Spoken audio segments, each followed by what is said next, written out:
आम आदमी पार्टी के नेता संजय सिंह और मनोज झा ने एक साथ प्रेस कॉन्फ्रेंस की। इसमें भारतीय सेना से निकाले हुए 4 जवान मौजूद थे। 3 को टर्मिनेट किया है, एक अपनी डिसिप्लिनरी इंक्वायरी से भागे हुए हैं। ऐसे में इन्होंने गंभीर आरोप लगाया। इन्होंने कहा कि भारतीय सेना अनियमितताओं की सेना है। भारतीय सेना बड़ी सिस्टम की वजह से यहाँ पे जवानों की बदहाली है, बुरी हालत है और कंप्लेंट करने के बाद भी कोई भी कार्रवाई उचित तौर पर नहीं हुई।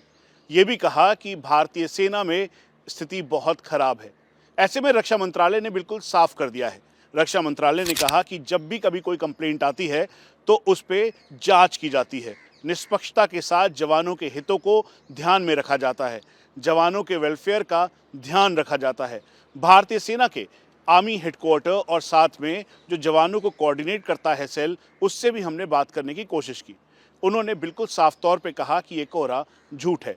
रक्षा मंत्रालय से मिली जानकारी के मुताबिक चंदू चौहान, जो जुलाई 2024 में अपने 5 रेडिंग एंट्रीज की वजह से उनको डिसमिस कर दिया गया। इसका मतलब है कि उनका इनडिसिप्लिन एक्शन उनके ऊपर भारी पड़ा और लगातार उनको वार्निंग देने के बावजूद भी वो नहीं माने। वहीं हरिंदर यादव पर भी गंभीर आरोप लगे। उन्होंने इनडिसिप्लिन एक्शन किया और इसी वजह से जनवरी 2024 को हरिंदर यादव को उनके पद से डिसमिस कर दिया गया। दोनों ने बहुत गंभीर आरोप लगाए थे। इनके साथ पी नरेंद्र भी थे। इन्होंने 2024 में इनडिसिप्लिनरी एक्शन की इनकी इंक्वायरी शुरू हुई, लेकिन ये अपनी इंक्वायरी से बच निकले और वहां से भाग गए।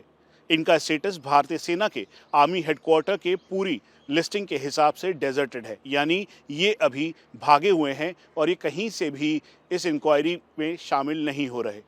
वहीं शंकर सिंह गुर्जर, इनको भी टर्मिनेट कर दिया गया है।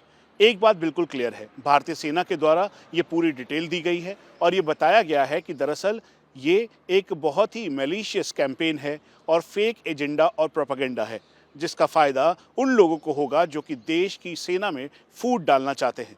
इसीलिए किसी भी तरीके की आपत्तिजनक टिप्पणी या फिर अभद्र भाषा का प्रयोग ना करें और भारतीय सेना की छवि को धूमिल करने के लिए फॉल्स प्रोपेगेंडा वाले आरोप ना लगाएं। इसीलिए ये पूरी डिटेल हम आपसे शेयर कर रहे हैं और साथ में आर्मी हेडक्वार्टर ने ऑफिशियल इसको ट्वीट करते हुए इस बात की भी जानकारी दी कि दरअसल इन सभी मामलों को गंभीरता के साथ देखा गया, इस पर जांच पड़ताल की गई और ये क्लियर हो गया कि इनके इनडिसिप्लिन की वजह से, यानी इनके समय रहते हुए नियमित तौर पर डिसिप्लिन एक्शन इन्होंने नहीं किया, जिसकी वजह से इनको टर्मिनेट किया गया या फिर उनकी नौकरी से डिसमिस किया गया।